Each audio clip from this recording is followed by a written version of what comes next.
लुधियाना को फिदायीन हमले के तहत दहलाने की आशंका। सीएम ने कहा धमाका करने वाले की ब्लास्ट में मौत। ब्लास्ट में आईईडी इस्तेमाल होने की आशंका जताई गई। एनआईए एनएसजी की टीम घटनास्थल पर करेंगी जांच। चिथड़े उड़ चुकी डेड बॉडी के पहचान की कोशिशें जारी। हालांकि कहा जा रहा है कि कोई ऐसा तरीका अभी समझ में नहीं आ रहा है जिससे शिनाख्त स्थापित हो सके। कुलदीप खोड़ा साहब, एक साल के अंदर 70 से ज्यादा बार ड्रोन का देखा जाना सरहद पर, और कई बार ड्रोन का इस तरफ आना और फिर गायब हो जाना। हम कितना रोक पाए हैं, कितने सतर्क हैं, और आने वाले दिनों के लिए ये क्या इशारा है? देखिए, आज का जो ब्लास्ट था ये हाई इंटेंसिटी ब्लास्ट है और ये एक प्रोफेशनल तरीके से इसको अंजाम दिया गया है और इसमें डैमेज काफ़ी होने वाली थी, लेकिन ये बाथरूम की चारदीवारी के अंदर हुआ, इसलिए इसमें जानी नुकसान कम हुआ, लेकिन इंटेंसिटी इसकी काफ़ी हाई थी और ये प्रोफेशनल एक्सप्लोजन था, ये कोई नोविस आदमी का काम नहीं था। दूसरी बात जो जनरल बख्शी ने कही, अगर आप पिछले 2-3 साल के वाकया देखेंगे, इसमें साफ जाहिर है कि पाकिस्तान K2 पॉलिसी के तहत कश्मीर और खालिस्तानी फोर्सेस को, एंटी नेशनल फोर्सेस को बढ़ावा दे रहा है और उनकी फाइनेंशियल और आर्म्स एम्यूनिशन के जरिए भी उनकी मदद कर रहा है। ये बात भी बिल्कुल वाज़ेह है और आप देखेंगे कि पिछले कई महीनों में ख़ास तौर पर अरेस्ट भी हुई हैं, आईईडीज़ की रिकवरी भी हुई है, टिफिन बॉक्सेस में भी आईईडीज़ मिली हैं, और इसके अलावा जो ड्रग कार्टेल है, नार्को टेररिज्म का है, उसको भी बढ़ावा दिया जा रहा है।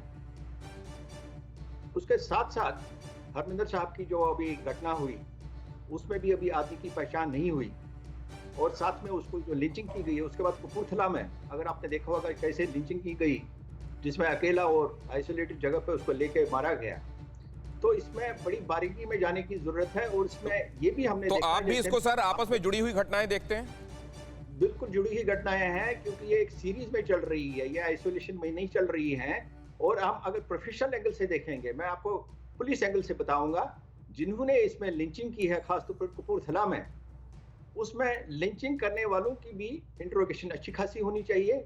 कोई उनका भी कोई हाथ तो नहीं है उसमें, क्योंकि आदमी को, जिस आदमी के जरिए ये वाक़यात करार दिए गए गोल्डन टेम्पल में और कपूरथला में भी, उस आदमी को मार दिया गया और एविडेंस खत्म की गई। और इसमें जो इंटेलिजेंस इनपुट्स अभी देख आ रही है खास तौर पे, उसमें पॉलिटिकल आदमियों को, और मैं साफ कहूँगा यहाँ पे जो लेटेस्ट इनपुट है उसमें पाकिस्तानी फोर्सेस ने, आईएसआई ने डायरेक्शन दी है कि बीजेपी और आरएसएस लीडर्स को भी टारगेट में लाओ, उनको एलिमिनेट करने की कोशिश कर लो। तो ये इलेक्शन से पहले भी, इलेक्शन के साथ भी इसको जोड़ना चाहिए, और ओवरऑल सिचुएशन जो टेररिज्म को रिवाइव करने की बात है उसके साथ भी जोड़ के देखना चाहिए। ये दोनों मुद्दे इस टाइम पाकिस्तान हासिल करना चाहता है और एटमॉस्फेयर को जेडी बख्शी साहब, आपकी इस बात पर यहीं कुछ जोड़ना चाहते हैं? बख्शी सर। जी, मैं बिल्कुल खोड़ा साहब से सहमत हूं। ये एक सोची समझी साजिश है। K2 प्लान बहुत देर से पाकिस्तान का रहा है कि कश्मीर में और खालिस्तानी टेररिज्म फिर से रिवाइव की जाए। ये बहुत क्लियर प्लान, मतलब it doesn't take rocket science to put the pieces together, और 2-2.5 साल से तो लॉजिस्टिक सप्लाई करने का सर, लेकिन ये आप लोगों ने जिक्र किया है, मसलन ये K2 के बारे में। सर, आज आप दोनों ही हमारे साथ जो विशेषज्ञ हैं दोहरा रहे हैं, और हम लोगों ने अपने दर्शकों को ये पहले ही बताया है कि खालिस्तान जहनियत को रिवाइव करने और कश्मीर के मुद्दे को जिंदा रखने के काम में आईएसआई लगा हुआ है। लेकिन सर, क्या हम उसको प्रीएम्प्ट कर पा रहे हैं शाजिया इल्मी एज अ कंट्री, या हमारे लिए सियासत ज्यादा बड़ी चीज है? नहीं, आप बिल्कुल सही कह रहे हैं, और ये अलगाववादी ताकतें हैं, एक सेपरेटिस्ट फोर्सेस हैं, और उन्होंने वो, और कहीं ना कहीं वो रिसरेक्शन जो है वो उसका देखने को मिल रहा है, जो हमने देखा कि किस तरह से उन्होंने इस्तेमाल भी किया। किसान आंदोलन में कुछ ताकतें वो उभरी और किस तरह से उन्होंने उसको इस्तेमाल करने की भी कोशिश की, उसके भी तत्व दिखने में आए। और जिस तरह से हालात रहे हैं, और जो नार्को टेररिज्म का तो की वजह से कितनी तबाही है पंजाब में, वो हम सब जानते हैं। लेकिन आप देखेंगे जितने भी हमारे बॉर्डर्स हैं, आप देखिए जितने भी हमारे स्टेट्स हैं, चाहे, और वहाँ पे लगातार कोशिश रही है आईएसआई, पूरा जो उनके आईएसआई बैक टेरर मॉड्यूल्स की, कि अलग अलग स्ट्रैटेजी के ज़रिए वो भारत के अंदर इंस्टेबिलिटी लाएं, अस्थिरता लाएं, और उस तरह से एक पंजाब में एक वीक कड़ी के तौर पर हम देख रहे हैं कि ये उभर के मामला सामने आया है।